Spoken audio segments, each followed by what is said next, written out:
Hey guys, welcome back to another video today. I hope you guys are all having a great day. And now today we're doing, again, something a little bit different. Instead of a review or a PC build, today I'm going to be going over the best gaming peripherals you should buy if you believe you're a hardcore gamer. However, I'm not just going to be going over peripherals like the mouse and keyboard. I'm also going to be going over things like the PC components, chair, and even gaming desk. Pretty much, I'm going to be putting together the best setups at a few different price points. For each peripheral, I will be giving a cheaper and more expensive option, and whichever one suits your budget the most is the one you should probably end up going with. Now, before you go down and roast me in the comments, just make sure you know that I'm not forcing you to buy any of this stuff. It's just to give you some ideas and inspirations for your setups. If you don't like one of the parts I chose, then, I really can't stop you from going down and roasting me, but alright, go ahead. Another thing to note is that everything I mention will be linked in the description down below. And trust me, there is a lot of things. Now, before diving into the video, I just want to address that only 9% of you who are watching are subscribed. It's actually under 9%, but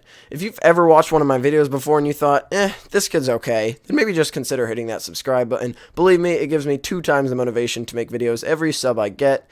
Anyway, let's get into the video. So, starting off with the actual peripherals, I would say the best cheap gaming keyboard right now is still the Redragon Kumara K552. The reason I think this is because usually it's right around $33, but right now can be found on Amazon for only $28. This is definitely a steal because although the keyboard is 10 keyless, it has most of the features that even premium keyboards have.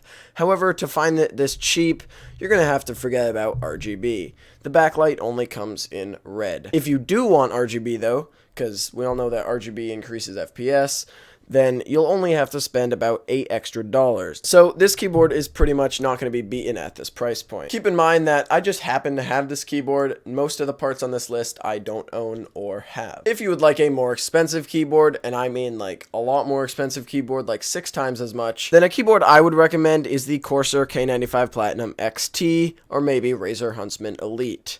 This is because they are the most expensive and most feature-packed gaming keyboards on the market. However, I would only get one of these if money isn't a problem. They both come in at around $200. For the mouse, if you're looking for a cheap or mid-range option, look no further than the Gamdias Hebe M1. This is a $45 mouse that's wireless, has adjustable weights to allow comfortability, side buttons, and even RGB. However, if you aren't satisfied with wireless and want no input lag guaranteed, then the Gamdias Zeus P2 is almost the same mouse, but wired. For the more expensive mouse, where again budget doesn't really matter, I would definitely recommend a really lightweight gaming mouse such as the Finalmouse Air 58, of course if you can find one, or the glorious PC Gaming Race Model O. These are just some recommendations for mice that will pretty much only be good for gaming because of how light they are. Now, to place your mouse on, you're going to need a mouse pad.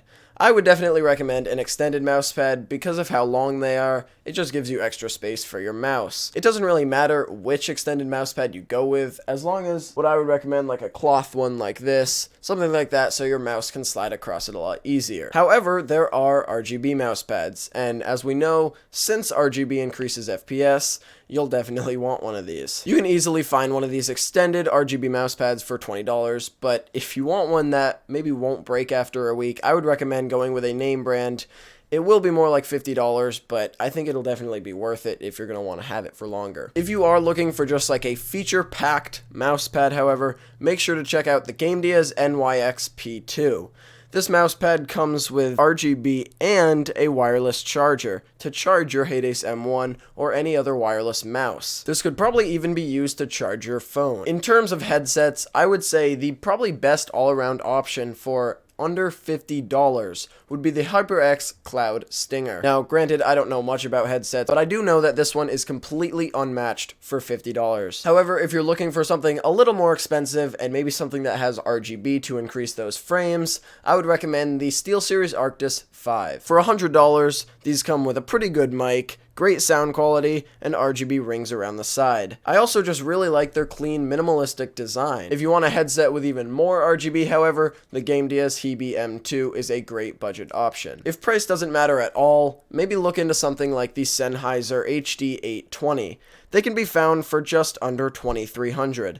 However, I don't think this is the best deal, seeing as there's no RGB. If you want a headset without a mic though, here are some mics I recommend. To add a mic onto your headset, I would definitely definitely recommend the Modmic wireless. It's really the only thing that can get the job done and still be completely wireless. Although if you're looking for an actual gaming or streaming mic, I would recommend the HyperX Quadcast or the Audio-Technica AT2020. These are great options and they sound amazing, and they're just over $100. If you didn't know, I'm filming on a HyperX Quadcast right now. I also don't edit my audio, so this is what the HyperX Quadcast sounds raw. Now, your monitor is going to be one of the most important things in terms of gaming. You're probably going to want one with a 24 to 27 inch high refresh rate display. To meet these standards, a great one would be the MSI Optix G27C4.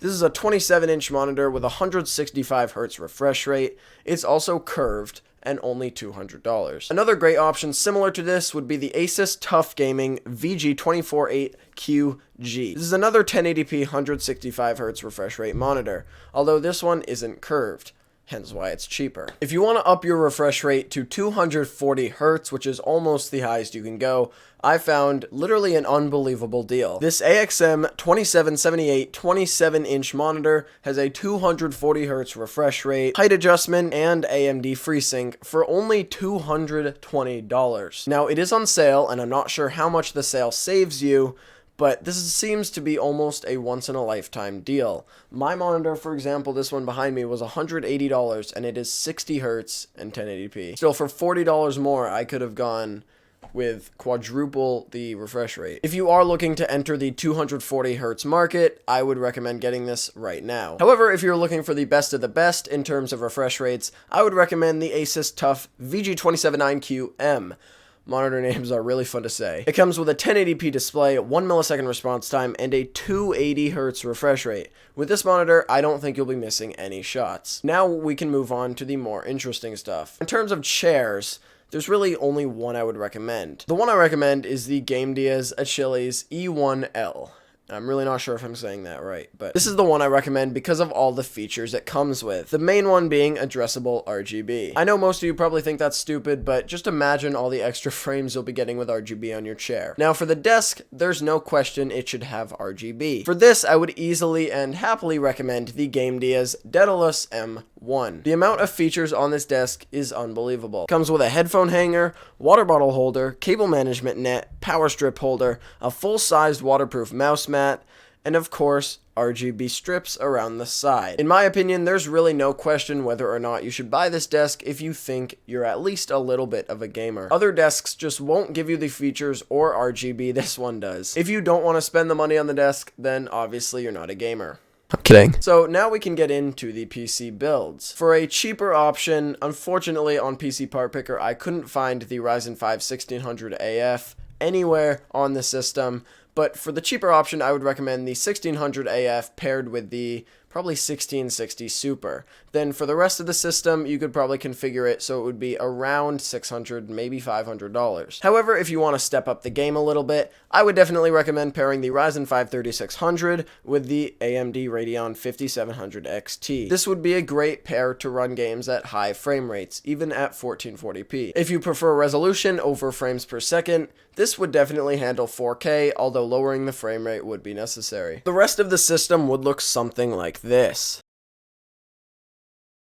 The next system is going to be slightly better than the first, but still not all out. For this, I would pair again the Ryzen 5 3600, but this time with the 2080 Super. The reason I'm sticking with the 3600 this build is because gaming heavily relies on graphics over CPU power. This system could easily crank out high frame rates on almost any resolution. Here's a list of what the rest of the system could look like. Keep in mind, these builds are not probably what you should get, just ideas for you of what to get. For our last system, I just went all out. The Ryzen 7 2700X or possibly Ryzen 7 3700X would be paired with the RTX 2080 Ti, and of course, you could run two 2080 Ti's in SLI. Now, this system is built to do anything. Almost everything you throw at it, it'll be able to handle easily, although I doubt many people would be able to afford it. Here is a list of what the system could look like, but keep in mind this is pretty much the cheapest you could build this system. And just a few more mentions. If you like RGB,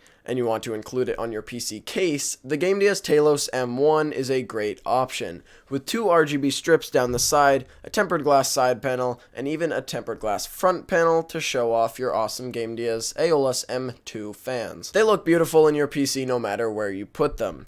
They come with a lighting hub that holds up to 6 fans and a remote to control them from anywhere. Overall, they're a great option if you're looking to lower the temps from your extremely hot RTX 2080 Ti. Alright guys, I think that's pretty much going to wrap it up for the video, and I know it was a long one, but I hope you guys enjoyed. If you did enjoy, make sure you consider dropping a like, and remember, only 9% of you are subscribed. Make sure you hit the subscribe button, and definitely turn the post notifications on so you never miss another video. I promise I am trying to upload a lot more now, so notifications will be necessary. So with that, I'll catch you guys in the next one.